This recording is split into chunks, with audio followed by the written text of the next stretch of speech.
des lobbies. Donc la démocratie politique, c'est important. Aussi l'élection par tirage au sort, le vote blanc, c'est des sujets qui me passionnent. Je pense qu'ils sont des manières de faire des contrepoids au niveau politique. Et puis la démocratie économique, c'est un sujet aussi qui est extrêmement important. C'est ça qui me motive aujourd'hui à soutenir Monnaie Pleine, malgré son aspect peut-être un peu nébuleux. Je pense qu'il y a des tas de choses gentilles, il y a des tas de choses un peu utopiques, il y a des tas de choses un peu citoyennes. On ne se fait pas trop d'illusions sur la capacité de se faire entendre de manière suffisante, mais je crois que se réapproprier la question de qu'est-ce que c'est que l'argent, à quoi ça sert, comment on crée l'argent, au bénéfice de qui, s'attaquer aussi à la dette, moi je préfère la notion de crédit, c'est des choses qui sont fondamentales. Je crois que c'est des sujets qui me plaisent parce qu'ils sont transparents, ils sont ni gauche ni droite, ils sont plutôt au service du citoyen, et puis le système politique nous clive là-dessus. Il y a la gauche, il y a la droite, et puis on s'exclut les uns les autres, alors que des sujets comme celui de Monnaie Pleine, à mon avis, transcendent la gauche et la droite. C'est des bonnes questions. Comme psychiatre, je ne vais pas... Encore une minute, d'accord. Alors c'est sûr qu'on va poser la question de témoigner comme professionnel de la santé mentale, qu'est-ce qu'on peut voir dans la pratique des effets négatifs de l'endettement. J'ai bien réfléchi, et puis je vais peut-être vous dire quelque chose qui ne va pas vous plaire, mais j'ai l'impression qu'aujourd'hui, l'argent, la valeur de l'argent, la manière dont elle est créée, c'est tellement déconnecté, c'est tellement virtuel de la réalité que la plupart des gens ne le savent pas et peut-être même s'en foutent. Moi, j'ai plein de clients qui sont dans la dette, dans l'endettement, mais ma génération à moi, où on était très sensible à la valeur, à rendre des comptes, à être un individu loyal, social, engagé dans le remboursement de ses dettes, j'ai l'impression que cette génération, elle a foutu le camp. Aujourd'hui, tout le monde s'en tape. On sait que l'État américain est hyper endetté, on sait que l'État américain fait des guerres de conquête pour régler la question de la dette et de la production.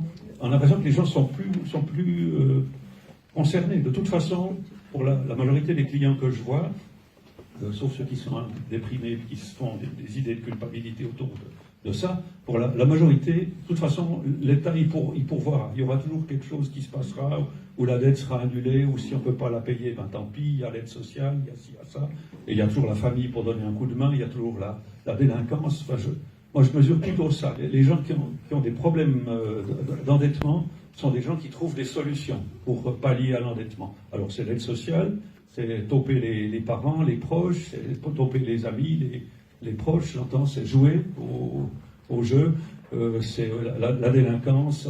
Il y a plein de solutions qui font que je peine à voir une prise de conscience politique chez les victimes de cette situation. C'est ça qui m'inquiète un peu. J'ai l'impression que la réponse politique, la réponse sociale, la réponse démocratique est vraiment embryonnaire. Il n'y a rien. Et c'est notre travail à nous, c'est à nous d'occuper ce terrain maintenant et de reprendre le débat, reprendre le pouvoir, reprendre la souveraineté, reprendre le contrôle d'une économie de proximité, reprendre des valeurs morales et éthiques. Voilà, je ne veux pas aller plus loin. Merci. Merci beaucoup.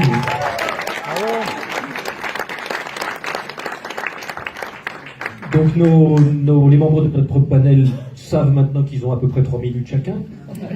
Ils ont quelques secondes pour se présenter eux-mêmes avant de prendre la parole. En prenant la parole. Bien. Je m'appelle Jean-Rémy. Je suis ici donc parce que j'ai écrit avec Valérie Bugeaud un livre qui s'appelle Du nouvel esprit des lois et de la monnaie. C'est un plaidoyer, enfin d'abord c'est un constat pour constater que effectivement la monnaie n'appartient plus au peuple, le pouvoir n'appartient plus au peuple non plus, mais à une oligarchie mondiale, et nous donnons des pistes de solutions, notamment des pistes juridiques et des pistes techniques sur la question de la monnaie, qui n'est pas, comme beaucoup le croient, un bien, mais une institution. Le problème est que jusqu'à présent, les économistes n'ont pas précisé en quoi consistait cette institution. Pourtant, il y a les outils. Il y a les outils en sociologie, en anthropologie, etc. Il y a, dans les sciences humaines, on sait décrire des institutions, qui sont des institutions souvent même dont les ressorts sont inconscients, ce qui est le cas de la monnaie. Et ensuite, il faut déterminer des règles. Malheureusement, les règles ont dérivé, comme vous le savez, puisque après la coupure, la fin de la définition des monnaies en métaux précieux, eh bien, il aurait fallu faire autre chose que ce qui s'est passé, bien entendu, puisqu'on a fait exactement le contraire de ce qu'il aurait fallu faire, puisqu'on a libéré, on a libéré l'idée de la main invisible, c'est-à-dire qu'on a pensé que tout allait se réguler tout seul, et c'est pas du tout ce qui s'est passé, bien entendu, hein, nous le constatons tous. Maintenant, nous sommes dans une situation, nous sommes dans une nasse, on peut dire, nous sommes prisonniers d'une matrice infernale qui va nous rendre encore plus esclaves, système démoniaque. Eh bien, nous en parlerons cet après-midi. Voilà. Merci beaucoup, Jean-Élie. Je donne maintenant la parole à M. Bernard Dugas, qui va se présenter en quelques secondes et qui va nous faire une petite speech de 3 minutes. Merci. Bonjour. Donc Bernard Dugas, je suis ingénieur de formation, je suis inventeur, entrepreneur, et je suis venu essayer de comprendre comment fonctionnait la monnaie parce que j'avais du mal à financer des entreprises ou des inventions qui sont utiles à tout le monde et donc qui sont moins intéressantes pour un investisseur. L'investisseur cherche ce qui serait utile pour lui. Et j'ai essayé de comprendre la monnaie. Je vais peut-être vous donner un exemple parce que mon objectif c'est d'arriver à trouver des arguments simples que personne ne comprenne. Alors je vais essayer quelque chose, on va voir. Tout le monde croit aujourd'hui, c'est un peu ce que vous disiez, tout le monde croit que quand on amène de l'argent à la banque, en fait on est en train de mettre de l'argent au vestiaire. Comme si on mettait un manteau à la banque. On a un relevé de compte qui nous dit voilà, on a déposé des billets, des monnaies légales. Et puis quand on reviendra, on prendra nos billets, puis voilà, c'est simple, c'est un vestiaire. Le problème, c'est que c'est pas comme ça. La réalité est différente. Quand en fait vous allez à une banque, il faut regarder derrière, il y a marqué casino en fait. Vous arrivez avec votre billet, la banque prend votre billet, et en échange, elle vous donne des jetons. Des jetons de casino en plastique, où elle marque le nombre de jetons sur votre compte. Mais avec vos billets, elle fait ce qu'elle veut. Elle peut spéculer pour elle-même, elle peut... Mais en tout cas, ce qui est sûr, qu'elle ne prête jamais cet argent à quelqu'un. Elle l'utilise pour elle-même. Par contre, vous avez des jetons de casino. Et un crédit, c'est quoi? C'est en plus, si vous n'amenez pas de billets, elle vous donne plus de jetons de casino comme si vous aviez amené, mais après, vous devez rembourser la banque avec des intérêts, avec des vrais billets. Tout le problème, c'est que quand tout se passe bien, on ne voit pas la différence avec le système normal. Le problème, c'est quand il y a une crise. Ce qui se passe, c'est qu'avec ces monnaies ces jetons en plastique, en fait, vont déséquilibrer complètement le système. Et quand il y a une crise, si la banque fait faillite, vous vous retrouvez avec des jetons plastiques. Et c'est tout. Quand une banque fait faillite, les jetons en plastique n'ont plus de valeur. Donc ce que fait Monnaie Pleine, il faut faire attention, il y a des gens qui pensent, parce que c'était leur souhait, que Monnaie Pleine interdise la création des jetons en plastique par les banques. Non, c'est pas écrit dans le texte. C'est peut-être une volonté indirecte, mais c'est pas écrit dans le texte. Ce qui est écrit dans le texte, que nous, en tant que clients de la banque, on aura le choix entre un compte vestiaire, qui sera géré comme un vestiaire, et personne n'a le droit de toucher à vos vêtements qui sont dans le vestiaire, ou un compte dans lequel vous vendez votre argent légal contre des jetons en plastique. Et en échange, vous aurez peut-être du rendement. Alors que ces temps-ci, le rendement, il n'est pas bon. Et c'est ça le vrai. Donc en fait, avec Monnaie Pleine, vous aurez le choix. Alors qu'aujourd'hui, comme vous disiez, on est prisonnier dans la nasse, on n'a pas le choix. On est obligé d'utiliser les jetons en plastique de la banque. Donc Monnaie Pleine, c'est juste ça. C'est donner le choix. Donc c'est une initiative démocratique, de ce côté-là. Très démocratique, très douce. Ça va tout se faire en douceur. Où c'est chaque client qui va choisir s'il veut de la monnaie légale, de Monnaie Pleine, ou s'il veut des jetons en plastique de casino. Merci.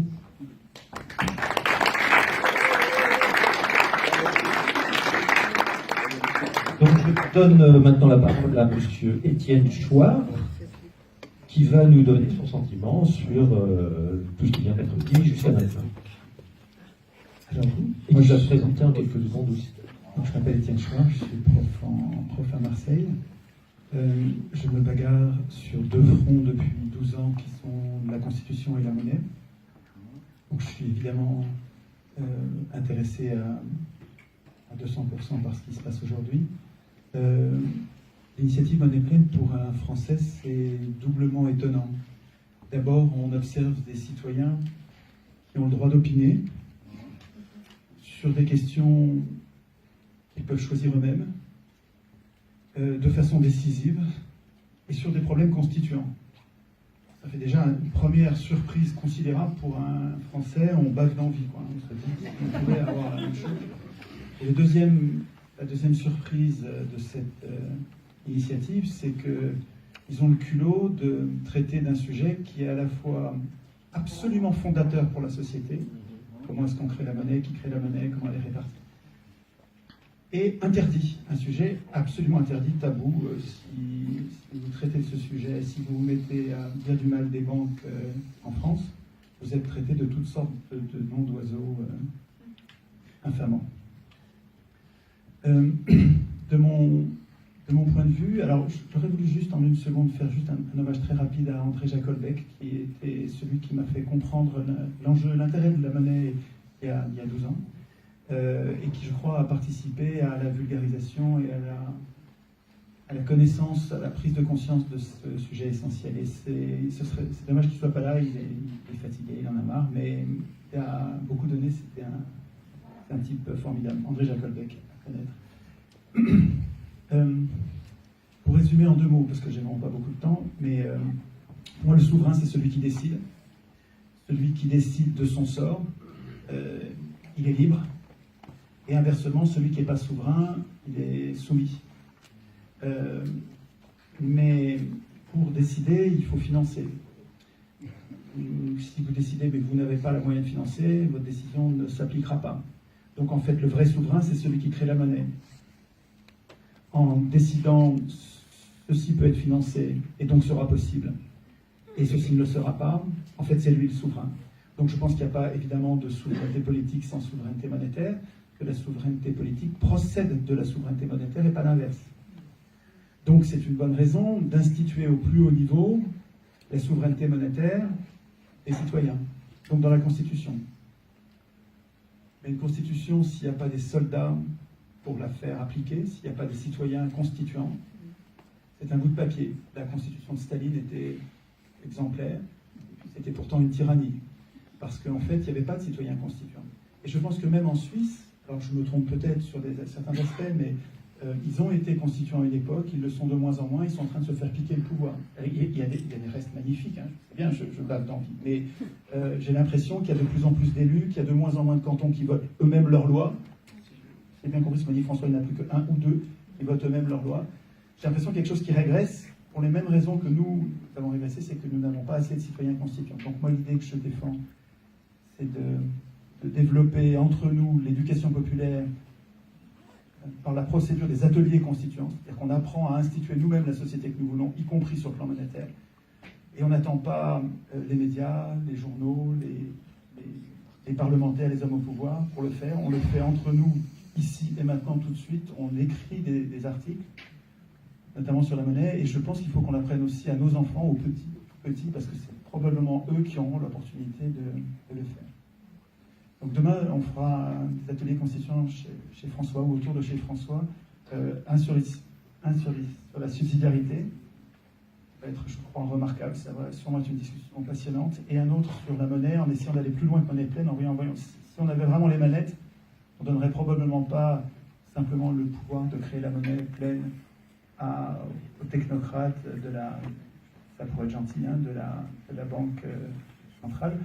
Mais sûrement demain on va inventer des articles plus ambitieux pour une véritable souveraineté monétaire. Merci beaucoup.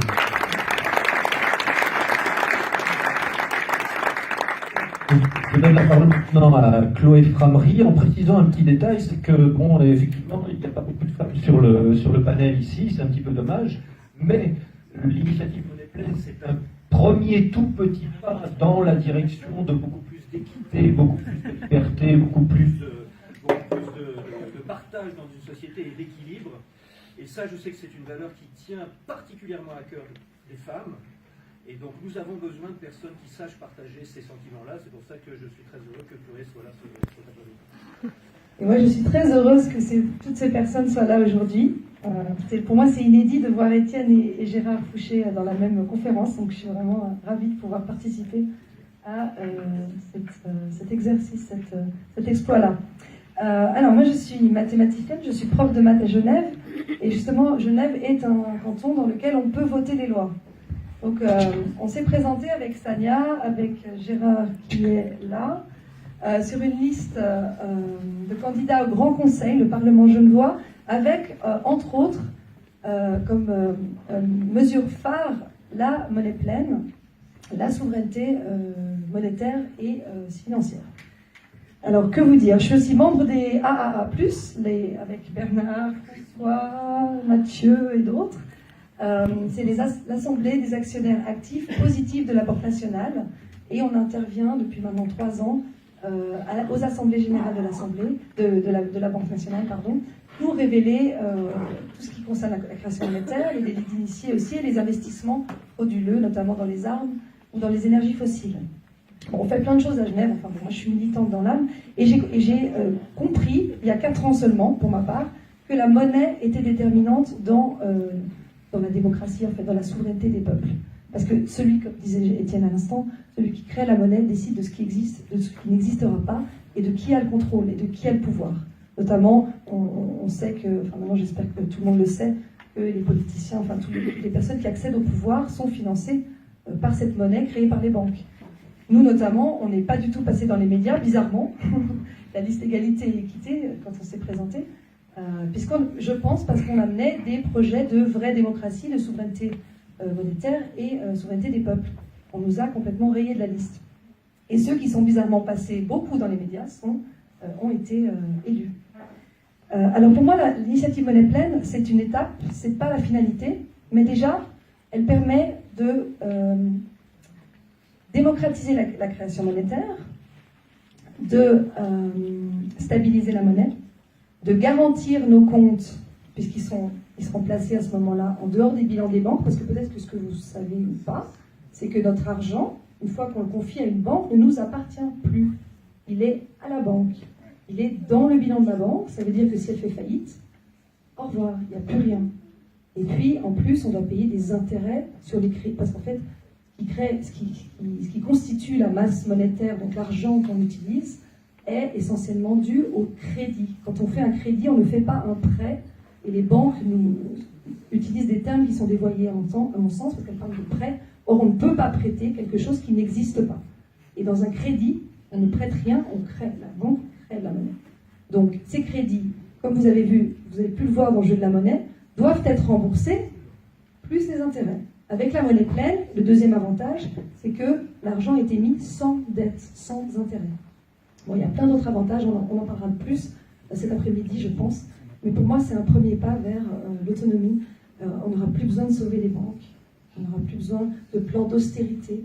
La dette perpétuelle sera enrayée. Enfin bon, je pourrais développer pendant des heures. Je ne vais pas vous embêter avec tout ça. Mais on aura l'occasion d'en reparler. Je vous remercie. Bravo.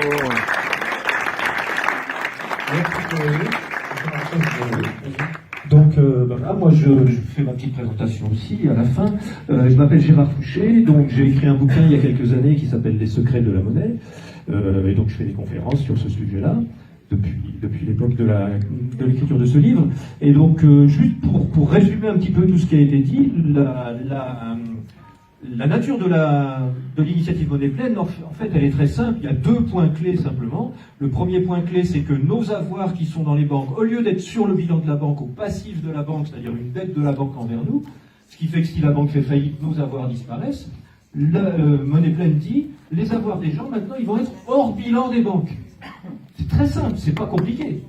C'est-à-dire que si la banque fait faillite, c'est comme si vous aviez mis de l'argent au coffre, votre argent il est toujours là, il n'a pas bougé, et c'est une autre banque qui récupère vos avoirs, mais vos avoirs sont toujours à vous. Donc il n'y a pas de risque, même si votre banque, qui est au coin de la rue, fait faillite. C'est la première chose. Et la deuxième chose, c'est tout simplement que quand la monnaie était mise, elle était mise sans dette, comme vient de le dire Chloé. Voilà, c'est ça les deux. C'est en dehors du bilan et sans dette. Voilà. Garantie et sans dette. Ils sont garantis. Oui. Et donc, voilà, les avoirs, alors on nous dit les avoirs des bilans des banques, pour l'instant, ils sont garantis à hauteur de 100 000 euros. Bon, on sait très bien que le fonds, il est de 6 milliards, donc ça garantit 750 euros par personne en Suisse. Donc ça pète comme un bouchon de champagne, comme dit Frédéric Lourdon. Et puis voilà, donc l'essentiel de Monnaie Pleine, c'est ça. Donc c'est une mesure très simple, finalement, qui ne change pas grand-chose. Et la deuxième chose très importante, contrairement à ce qu'on entend ici et là, c'est que les banques n'ont pas l'interdiction de faire des crédits. Si vous regardez le texte de l'initiative, il est très clair. Article 99 et quelques, les moyens de paiement autres que la monnaie légale ne sont pas interdits, sont autorisés, selon le mandat de la Banque nationale. Et le mandat de la Banque nationale, c'est de garantir l'approvisionnement en crédit de l'économie réelle. Donc à ce niveau-là, rien n'est changé. La seule chose qui est changée, c'est que en ce moment, les banques appellent leur substitut monétaire du même nom que la monnaie légale, des francs suisses, alors que maintenant, évidemment, continuer à faire ça, ça serait de la contrefaçon. Donc la banque FIR fonctionne déjà comme ça, il y a plein de monnaies locales qui fonctionnent comme ça, et donc ça veut dire que l'initiative Monnaie Pleine va réduire nos frais bancaires, parce que toutes les banques vont se retrouver en concurrence à essayer de nous vendre des crédits dans leur monnaie privée. Du coup, elles vont avoir tendance à baisser les taux d'intérêt et à réduire les frais que nous coûtent leurs services. Merci beaucoup. Merci Gérard. Alors, on va parler des questions cet après-midi. Sur cette question de la monnaie pleine, il y a aussi un effet qu'il faut souligner absolument, qui est, à mon avis, fondamental dans la communication. Vous avez entendu parler du fait que dans les problèmes financiers aujourd'hui, les États et les politiques se tournent vers les peuples en disant « too big to fail »,« too big to jail ». Qu'est-ce que ça veut dire? Ça veut dire que l'établissement bancaire est devenu tellement important dans le système des paiements qu'il a pris toute l'économie en otage. Donc si on le laissait faire faillite, tout s'arrêterait. Or, précisément, avec Monnaie Pleine, ça ne s'arrête pas puisque c'est garanti par la BNS, par les comptes gérés par la BNS. Bravo. Merci beaucoup à M. Frédéric Lourdon. Merci pour l'intervention. Maintenant, je donne la parole au couple de Hélène et Jacques Diedrich Silberstein. Monsieur Jacques Silberstein est un des premiers membres actifs de Monnaie Pleine sur la Suisse romande, notamment à Neuchâtel. Et ils vont vous parler brièvement de la situation dans le canton de Neuchâtel et de leur point de vue bref, parce qu'on aura beaucoup de temps cet après-midi. D'abord les dames. Excusez, d'abord les dames. Voilà, pas besoin de bonsoir, tout va bien, bien Jacques. Je suis conseillère générale depuis 10 ans en ville de Neuchâtel, assistante sociale à Caritas depuis 1995, déjà sensibilisée aux problèmes des dettes. Je me suis spécialisée en 2001 auprès de l'ESP Genève contre le surendettement. Le surendettement, évidemment, des grosses banques, bon, de ce que je vois, c'est surtout les banques américaines qui provoquent la souffrance des personnes. Donc, si j'interviens et j'étais tout de suite sensibilisée, c'est à cause du fait que je suis depuis de trop nombreuses années à côté des personnes en souffrance. Pour me mettre sur le discours de mon collègue psychiatre, moi, je suis assistante sociale spécialisée, mais j'ai un panel de personnes qui viennent chez moi qui veulent s'en sortir. Donc, je crois que la population, dans notre population ici, il suffirait d'une prise de conscience parce que c'est un tabou l'argent, on met les choses sous le tapis. Il suffirait que quelques personnes de bonne envergure dénoncent cette souffrance. Cette souffrance, elle n'est pas assez dite. Il suffit qu'il y ait quelques exemples, les banques le savent très bien. Donc moi je dialogue continuellement avec ces banques pour la libération des personnes qui s'en foutent pas, qui sont là avec la preuve que ça me prend parfois 3-4 ans pour les sortir de là et négocier avec ces foutues banques américaines, avec qui j'ai des contacts très privilégiés, parce que, évidemment, ils m'ont fait la place, ils reconnaissent le tort causé aux débiteurs, ils savent très bien que des mauvais crédits, c'est pas bon pour leur banque, ils ont quand même normalement des labels qualité, ils sont responsables de surendettement, et on dialogue et on sort les personnes de là.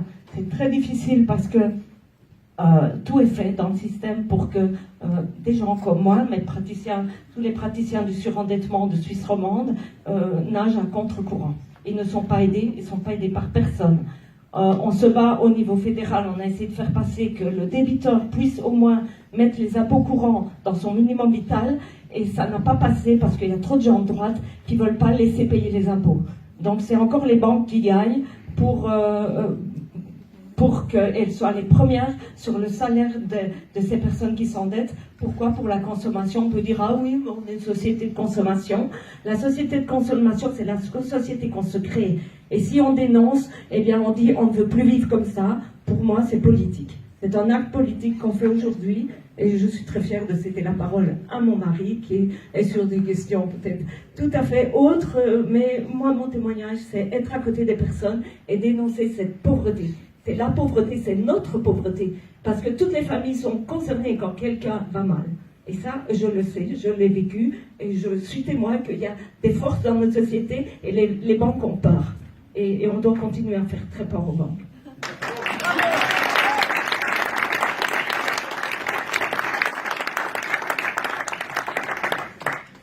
Voilà, moi-même, je ne suis pas du tout un spécialiste des dettes.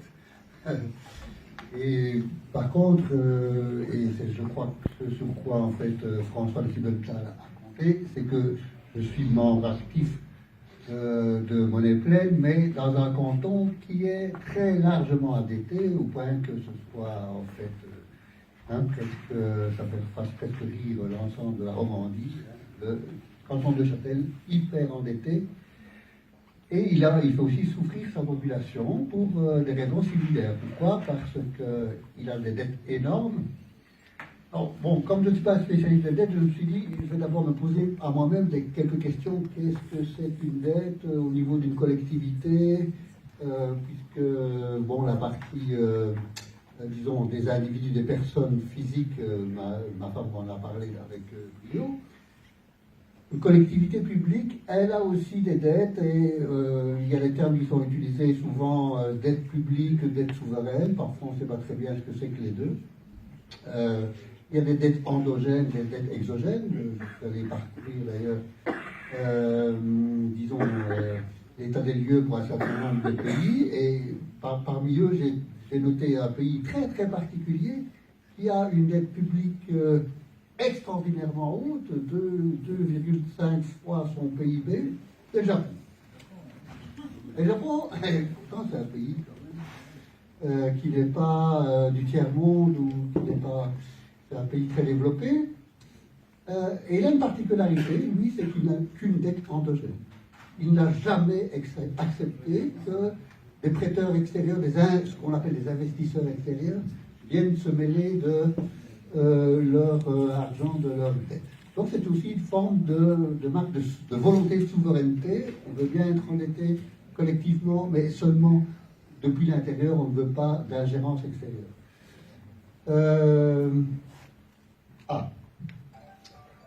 Je vois que ma femme a déjà tourné la deuxième, donc je vais un peu. Donc, bien sûr, les collectivités s'endettent pour deux raisons. Un, pour pouvoir faire un développement, c'est-à-dire pouvoir investir, parce qu'il faut créer des projets. Tout à l'heure, on a eu une discussion sur la question de savoir à quoi sert l'impôt. Et effectivement, l'impôt, à l'origine, c'est imposer la monnaie. Mais aussi, c'est vrai que d'autres personnes ont réagi dans la salle pour dire que l'impôt sert aussi à développer l'infrastructure, le bien commun, les infrastructures communes, des choses comme ça. Et donc, il faut un point de départ, il faut de quoi financer. Mais la dette est aussi extrêmement utilisée contre les collectivités publiques et donc contre les personnes en général comme moyen de domination. Et là, je renverrai à quelqu'un que peut-être tout le monde connaît ici, un certain Éric Toussaint, qui est le promoteur de l'annulation de la dette pour les pays du tiers-monde et qui aujourd'hui a transformé le nom de son association pour l'annulation de la dette d'une façon générale, car effectivement, ayant très bien exploité le tiers-monde jusqu'à présent, et maintenant, les banques entendent aussi exploiter tout le monde. Il n'y a pas de raison. Quand on est gourmand, il n'y a pas de raison pour limiter sa faim. Donc, il y a deux aspects des choses. Si c'est pour le développement, pourquoi pas, mais pour la domination, c'est un autre problème. Et que se passe-t-il maintenant au niveau de Neuchâtel? Exemple, petit canton. Très paradoxalement, nous avons voté à Neuchâtel une loi qui s'appelle le frein à l'endettement. Paradoxalement, ce sont les milieux bourgeois qui ont poussé à cela, qui eux-mêmes sont les prêteurs, et donc les bénéficiaires des intérêts. Mais aujourd'hui, on a une loi dogmatique qui est le frein à l'endettement. Ça qui a introduit une crise très récente, dont certains d'entre vous ont pu parler. Le canton de Neuchâtel n'a pas pu voter son budget 2018, il a fallu des bagarres et des retours. Et comment est-ce qu'on a résolu le problème à Neuchâtel? Eh bien, en frappant sur certaines personnes, sur certaines catégories. Dans le budget, bien sûr, il y a deux parties. Il y a la partie recettes et la partie dépenses. Et le canton de Neuchâtel s'est montré très actif récemment dans ce qu'on appelle le dumping fiscal pour les entreprises, essayer de se mettre en tête du peloton. Peut-être qu'il y avait une raison. Effectivement, à Neuchâtel, pendant un certain temps, il y avait de l'ordre de 350 entreprises qui ne payaient aucun impôt. Et donc, un de nos ministres a prévu que ça devait changer, et ça, je pense que ça va bien changer. Il lui fallut faire un petit cadeau, pourquoi pas. Seulement, l'État de Neuchâtel a fait un énorme cadeau en tirant la concurrence fiscale intercantonale vers de nouvelles extrémités inacceptables. Et évidemment, ce qui devait arriver, le porte-monnaie était vide, quoi. Et quand le porte-monnaie est vide, eh bien, il faut trouver une solution pour le renflouer. Hein. Et donc, il faut faire des